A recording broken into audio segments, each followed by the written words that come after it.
Preparing for the start of this school year has been quite the adventure. It's taken a golden mindset to not give up early and take a nap. I've had to focus on the goal at hand, providing a safe, accessible, quality education. This about sums up my thinking. I am determined to stay positive and make this work because these students deserve a wonderful education no matter what form it comes in. This pandemic was no one's fault. So we have to adapt for them as an example for them of how we navigate these difficult times. And that is what I'm determined to do. I'm proud of my ability to maintain a positive mindset, and I'm grateful for the positive minds around me. Because without it, I would have never met 26 beautiful fourth graders that I call Combs Crew. Hey guys, and welcome back to the fourth grade scoop with Miss Cones. And you are now meeting Miss Cones after the first week of virtual teaching. So, in all honesty, this week went way better than I think I expected. I think I expected to have a few more technology issues, which yes, I did. My computer did shut down during a Zoom once, and there were some signal issues, but honestly, these students are so darn amazing and adaptable that they made this week just so much easier and so much better than it could have gone. Seeing their faces each morning just really brightened up my day. So whatever stresses I had about what could happen or what wasn't going to go right or what application would shut down on me, they made it so much better just by being so bright and bubbly and just so ready to learn, even if they're not learning in the platform that they want to right now. And some of them did express concerns about, wanting to go back to school and wanting to see their friends in person and wanting to be able to go to recess and, just walk down the halls. But they were also just so positive about the experience they were having, and they expressed that they enjoyed their week and that they just hope that soon enough they'll be able to come back into our classroom, which honestly I'm looking forward to that as well. I want it to be safe though when they do come back in, so I'm willing to be patient for it. I think in our district it's going to happen a little bit sooner than in some other districts, probably as soon as the next 2 weeks here, but I'm looking forward to it. In any way that we have to do any of this, gonna make it work. Just gonna make it happen. I've wanted to vlog this week. I've wanted to vlog the first day. I wanted to vlog my days of professional development. But honestly, because of the amount of learning and focus that the last 3 weeks has taken, I really wanted to be able to zone into what I was learning and to apply what I was learning. We didn't have long to prepare, about 8 days of training before it was time to actually start virtual teaching, and I just didn't want any distractions. So I'm so grateful that this channel has continued to grow even after a period of absence and not posting anything. And I'm so grateful for all of your videos that have helped me through the last few weeks, because trust me, I've gotten so many different ideas from just other vloggers that have messaged me, that I talked to on Instagram, and I'm so happy for this little family that's growing. And I'm so excited for just everything that there is to come. But I guess now I'll get into a little bit more about virtual teaching. So my team, which, oh my gosh, my fourth grade team is just amazing. My coworkers are so knowledgeable in this field. They're so innovative, and they have made this experience also. So them, along with our students and our administration, have made this experience so much better. I can imagine that without them, this would have been a lot more chaotic. I wouldn't have had any support, but they have been one of the best support systems I could have asked for. So I'm so beyond grateful for them. We made this experience a little bit easier for all of us by kind of dividing responsibilities a little bit. So we kind of divided up who was planning for what subjects, and then we came back together to discuss things and make sure that everyone was planning in a way that was going to support each other. And then we collaborated. We made sure that we made a pacing guide for our students, and we learned this technology together to be able to provide just a quality learning experience. We wanted the work to be engaging. That was one of our biggest concerns, is we wanted the children to be engaged. We wanted them to want to come to our Zoom lessons each day. They have an asynchronous option where they don't have to log on live with us. But I was so happy to see so many students log on live with me each day that were just ready to learn and to talk to me. I'm so excited to build those relationships with them. And I hope that next week more students will be able to join us. But I know that there were technology barriers and stuff that did keep a few students from us. Anyways, back to planning. I know I'm gonna ramble and get off topic like 20 times.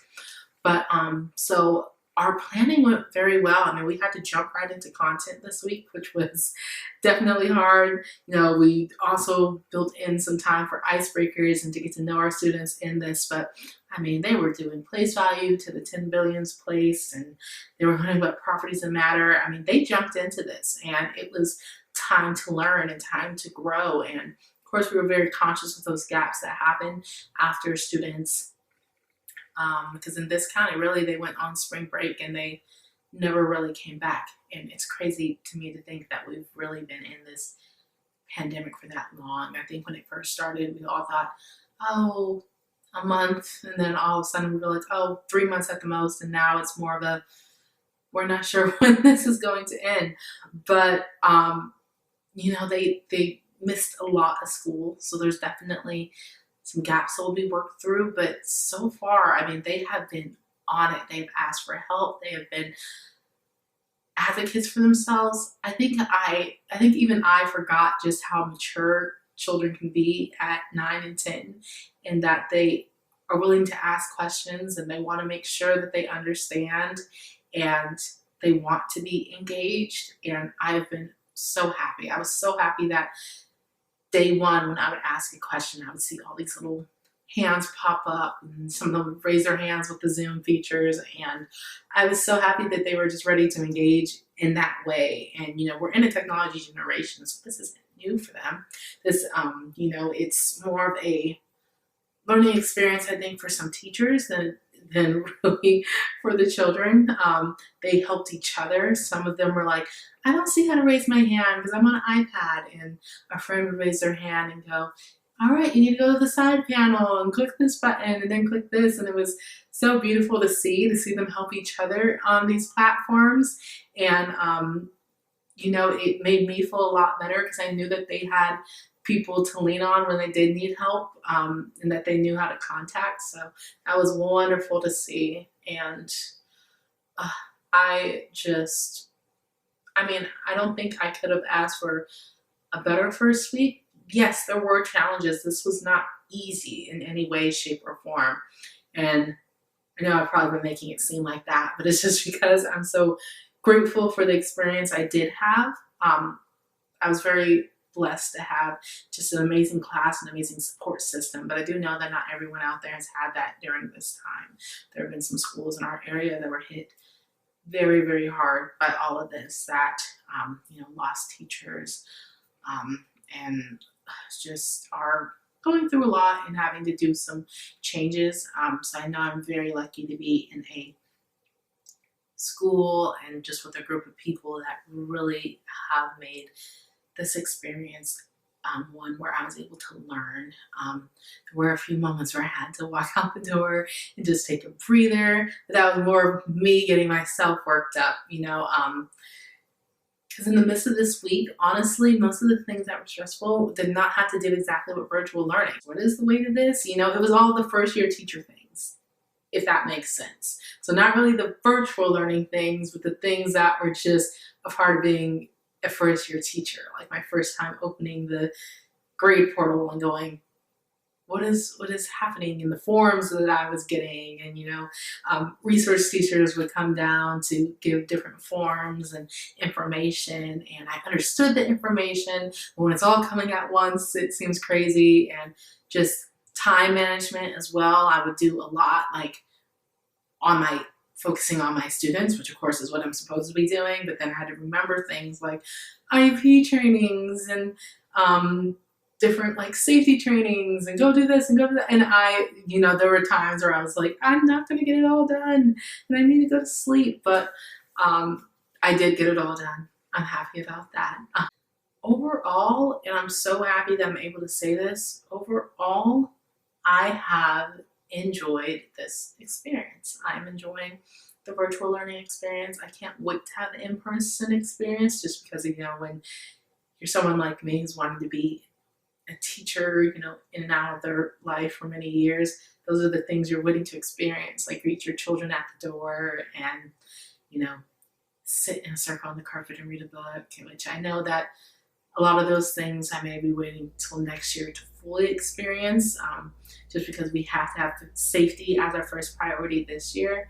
But I'm still excited. I'm excited for the moment when they do get to walk into our classroom, which is why I've still been shopping for the classroom this weekend to finish getting that ready to make it as much like a second home for these students as possible. And for many, it could be acting as a first home. But I've already been so inspired by the population that my school serves and just by everyone that I've met through these first few weeks as a teacher. But I hope that you all are also finding some moments of joy in this experience, and that you are, in a space where you feel supported. I want you to know that there is a thank you out there, that people are thankful for what you are doing, even if you aren't hearing it, because I know that everyone's moving so fast. But there are little opportunities to slow down, and when you find those, take them. That's one thing that I wanted to make sure I learned early on in my teaching experience, is that I have time to slow down, and I can slow down, and I should slow down. And I'm hoping that you all are finding some wonderful times in this experience. And, I wish everyone happy teaching and happy learning, because those two things go both ways. Don't forget to like, subscribe, comment, and follow the social medias that are linked down below so that you guys can keep up with the journey on the 4th grade scoop. Bye.